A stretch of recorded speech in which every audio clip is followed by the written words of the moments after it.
Thank you, Mr. Chairman. I have worked for, I guess, the better part of the last 9 months with my friend from Connecticut. He is always prepared. He is thorough. He is every bit as effective as a questioner in private as he is in public. But I would tell my friend from Connecticut, there were Republicans who told President Trump that he was wrong when he accused President Obama of wiretapping Trump Tower. There were Republicans who said it contemporaneous with the claim. So I would just ask my friend from Connecticut, no matter how heated the political debate may get, don't ever lose sight of that fairness and don't lump everyone together. There were Republicans who said there is no evidence to support that, and if there is, produce it immediately. To my friend from California, I would say you are correct. You are correct. We have spent the better part of the last 9 months looking at issues unrelated with this precise reauthorization.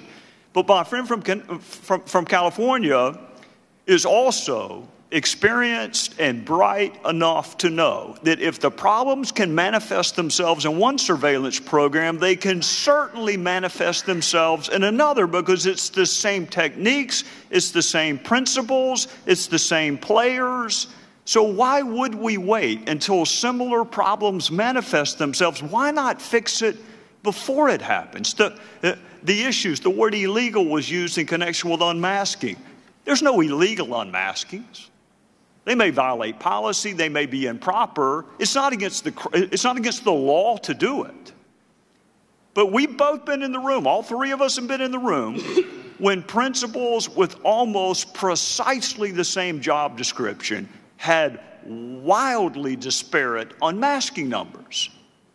That doesn't mean a crime was committed. It doesn't even mean the motive was nefarious. What it does mean is there are different policies and paradigms being applied to the request to unmask. And what was most troubling to me, and I know it was to my two friends on the other side of the aisle, is in some instances the principal himself or herself was not even aware that the unmasking request had been made. That's not what we want. If we're going to trust a national security advisor, we're going to trust an attorney general with the power to unmask a fellow citizen's name, at least make sure it is the principal doing it. And we were all there. And we were all, I think, surprised at the testimony. So my question to my friends would be this: why wait until similar problems manifest themselves? This president, unless he is going to mirror Grover Cleveland, is never going to go back through another transition. Unless we have another non-successive presidency, he's not going to go back through transition. So this has nothing to do with President Trump. He's not going to go back through it.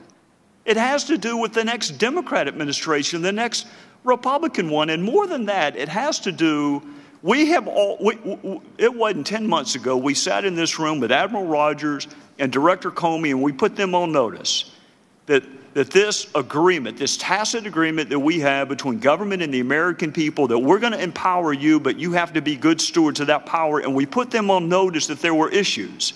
And here we are in December, 8 months later, discussing those very issues. And if they have taken steps to resolve them, those steps have been lost on me. So it is our responsibility to do it. And yes, I will yield to my friend from California. But what I would ask him is, why would we wait until similar issues manifest themselves in this surveillance program? And I would ask my colleague, why did you wait? You're in the majority. You could have introduced an unmasking bill. You could have taken it up at any time.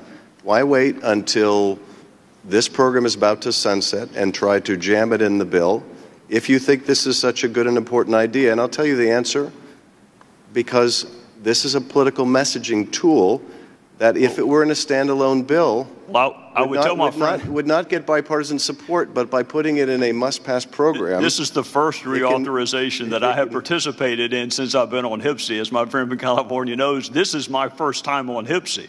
So you're welcome to query my colleagues as to why they haven't done it in the past, but this is my first opportunity to do it.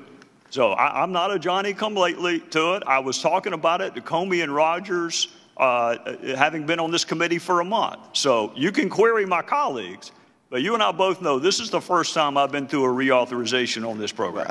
And I'm not questioning my colleagues' good faith here. I'm just saying, if this was as pressing an issue as my colleagues in the majority make out, there was nothing preventing them over the last 6 months from introducing a bill on this subject.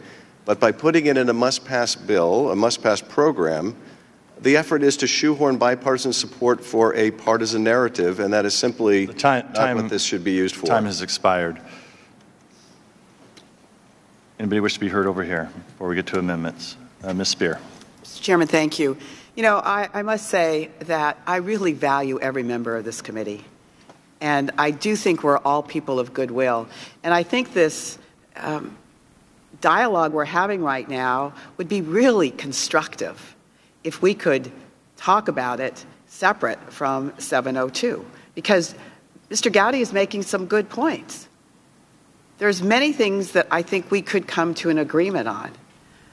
But I do worry that, separate and distinct from that, we have not fully dealt with this measure in a manner that is consistent with what the American people would want.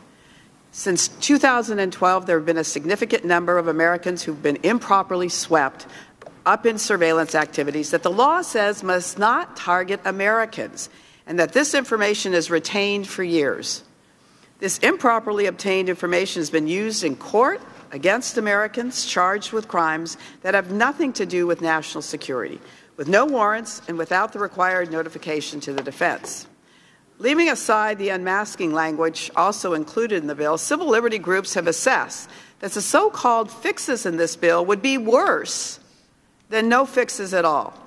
There is no reason for this to be the case. There have been numerous other FISA reauthorization bills introduced in both chambers of Congress, many of which contain elements with merit that should receive debate on the floor. This is far too serious of a matter to ram a renewal of these authorities through on a ridiculously short timeline.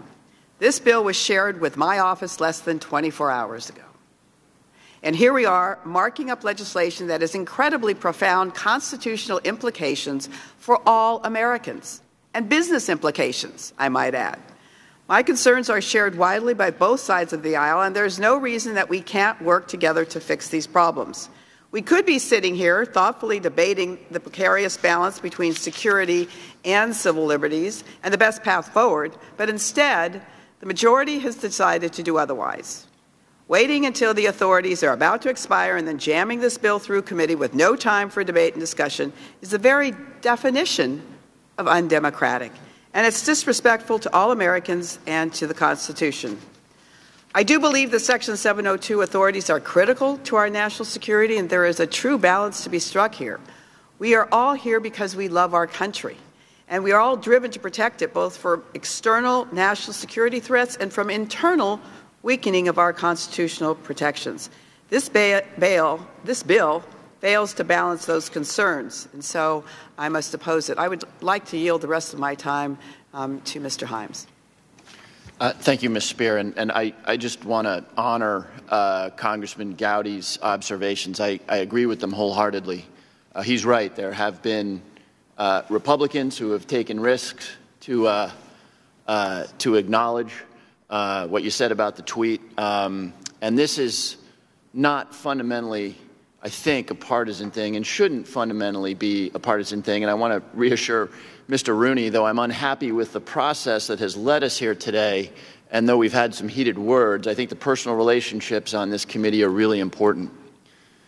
I really want to distill the issue down to 2 points, though. Number one, and I think these are sort of unarguable, we all know what we do, and we all know that there are certain issues that are political dynamite. There just are.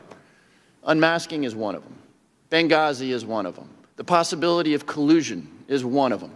And every time one of these items of political dynamite get put out there, MSNBC does what it does, Fox does what it does. We try our best, usually, to be staid and careful in talking about these issues, but they're political dynamite. We know that. My problem is we know that, and we're moving forward on a change to United States code on an issue that we all know is political dynamite without educating the American people one bit. Look, I'm open-minded. I think I've seen as much of the evidence as anybody up here. I'm open-minded. I'm not closed-minded to the possibility that there were improper unmaskings, but I'm not ready to jump to a conclusion because we haven't had the conversation.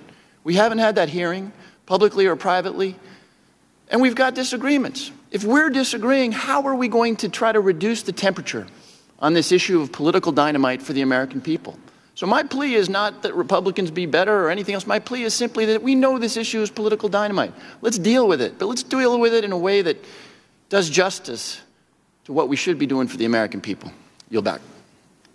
Mr. Winstrup. Thank you, Mr. Chairman.